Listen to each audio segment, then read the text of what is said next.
ஒரு பாக்கெட் மாவு 120 கிராம். இது அதுக்கு சர்க்கரை வந்து நான் 1/2 கிலோ சர்க்கரை எடுத்து வச்சுக்கிறேன். 500 கிராம் சர்க்கரை. இது ஏலக்காய் 3, 1 டீஸ்பூன் நெய். இப்போ நம்ம மாவு எப்படி பிசையுதுன்னு பார்க்கலாம். மாவு பிசையத்துக்கு நல்லா அகலமான ஒரு பாத்திரத்தில் கொட்டிங்க. அப்போதான் நம்ம பிசையத்துக்கு ஈஸியாக இருக்கும்.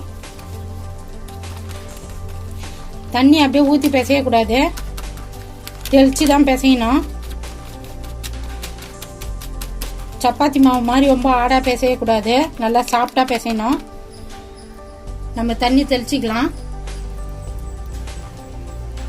நல்லா சாஃப்டாக பிசைஞ்சிக்கலாம்.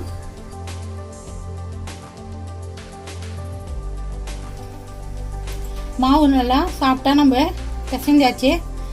இது மேலே ட்ரையாக வாத இருக்கிறதுக்காக நம்ம 1 டீஸ்பூன் நெய் போட்டுக்கலாம். நெய் தடவி நல்லா பிசைஞ்சு நம்ம 10 நிமிஷம் ஊற வச்சிடலாம்.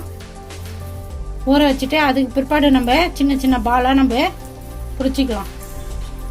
நம்ம அதுக்குள்ளே போயிட்டு சர்க்கரை பாவு நம்ம ரெடி பண்ணிக்கலாம். இது ஊறுற கேப்பில் நெய் போட்டு நம்ம நல்லா பிசைஞ்சாச்சு. நல்லா ஊறட்டும். இந்த அளவுக்கு சாஃப்டாக இருக்கணும். சப்பாத்தி மாவு மாதிரி ஆடா பிசையாதீங்க, நல்லா சாஃப்டாக இருக்கணும். இப்போ இது ஒரு 10 நிமிஷம் ஊறட்டும். நம்ம மூடி போட்டு மூடிடலாம். நம்ம சர்க்கரை பாவு செய்யறதுக்கு 500 கிராம் தண்ணி ஊற்றிக்கலாம். தண்ணி சூடு ஏறிச்சு. நம்ம சர்க்கரை போட்டுக்கலாம். நல்லா சர்க்கரை மிக்ஸ் பண்ணுங்க. சர்க்கரை கரைஞ்சி நல்லா அந்த பாவு பிசு பிசுன்னு இருக்கணும். அந்த அளவு இருந்தா போதும். இது கம்பி பதம்லாம் வரணும்னு கணக்கு இல்லை.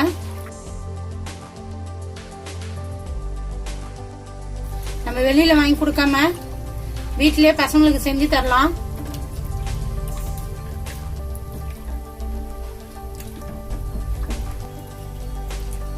சர்க்கரை எல்லாம் கரைஞ்சிச்சு.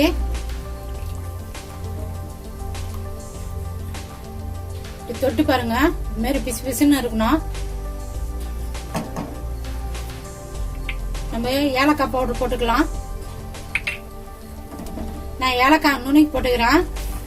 உங்கள்கிட்ட பவுடரா இருந்தாலும் நீங்க போட்டுங்க. நம்ம இது ஆஃப் பண்ணிடலாம். நம்ம 10 நிமிஷம் ஊற வச்சோம். ஊறிடுச்சு, நல்லா சாஃப்டாயிடுச்சு பாருங்க. நம்ம நல்லா பிசைஞ்சிக்கலாம். இப்ப கட்டி முட்டி இல்லாத நம்ம நல்லா பிசைஞ்சாச்சு. கையில் 1 டீஸ்பூன் நெய் தடவிக்கலாம். நெய்யோ இல்லை எண்ணெயோ தடவிங்க. தடவின்னு நம்ம சின்ன சின்ன பாலாக பிடிச்சிக்கலாம். நம்மளுக்கு என்ன சைஸ் வேணுமோ அந்த சைஸுக்கு நம்ம சின்ன சின்ன பாலாக பிடிச்சிக்கலாம். ரொம்ப டைட்டாலாம் நீங்கள் பால் பிடிக்கணும்னு இல்லை, சாஃப்டாக பிடிச்சாலுமே போதும். நம்ம சின்ன சின்னதாக பிடிச்சாலுமே எண்ணெயில் போட்டோன்னா கொஞ்சம் நல்லா பெருசாகிடும். அடுத்தது ஜீராவில் போட்டோன்னே நல்லா ஊறி கொஞ்சம் நல்லா சைஸ் வந்துடும்.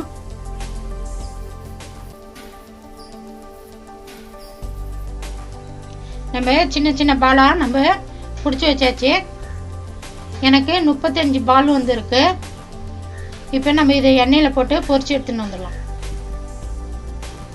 பொரிக்கிற அளவுக்கு எண்ணெய் ஊற்றிக்கலாம்.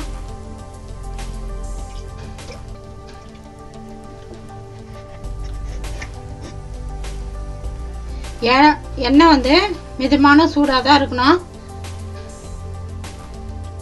லைட்டா தீ குறைச்சிங்க. நம்ம ஒரு பாலா போட்டுக்கலாம்.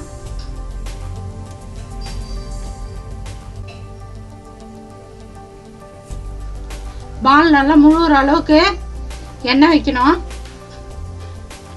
போட்டோன்னே ஒன்னே கிண்டி விடக்கூடாது. ஒரு 2 நிமிஷம் விட்டு தான் கிண்டணும். எல்லாம் பால் உடஞ்சிடும். நான் எல்லாமே போட்டுக்கிறேன். நான் எண்ணெய் நிறைய வச்சுக்கிறேன். எல்லா பாலும் போட்டுக்கிறேன்.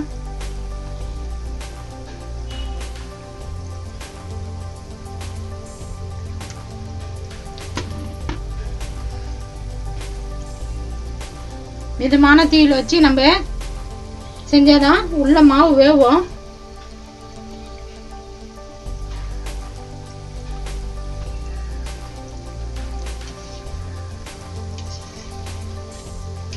ரொம்ப கரண்டி போட்டு கிளறக்கூடாது, லைட்டாக கிண்டி கொடுக்கணும்.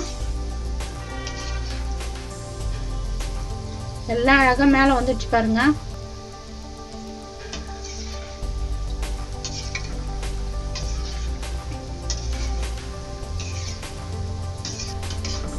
எல்லாமே ப்ரௌன் கலரில் வந்துடுச்சு பாருங்க. நம்ம இப்போ இதை எடுத்துக்கலாம். எல்லாமே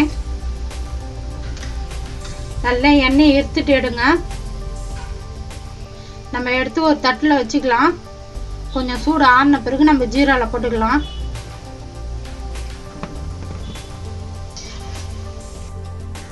நம்ம ஜீரா தண்ணி ரெடி பண்ணி வச்சுக்கிறோம். ஜீரா தண்ணி கொஞ்சம் சூடாக இருக்கணும். இது ஒரு 1 hour ஊறணும். ஊறின பிறகு தான் நம்ம சாப்பிட முடியும். நம்ம ஜீரா தண்ணியில் போட்டு ஒரு 1 hour ஊற வச்சுட்டு நம்ம எப்படி இதுன்னு சாப்பிட்டு பார்க்கலாம்.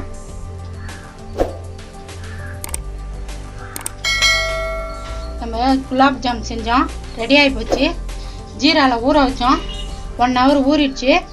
இப்போ நம்ம எடுத்து சாப்பிட்டு பார்க்கலாம். நான் எப்படி செஞ்சேன்னா அது மாதிரி செஞ்சு பாருங்க. பிள்ளைங்களுக்கெல்லாம் வீட்டிலே செஞ்சு கொடுங்க. இந்த வீடியோ பிடிச்சிருந்தா லைக் பண்ணுங்க, ஷேர் பண்ணுங்க, சப்ஸ்கிரைப் பண்ணுங்க.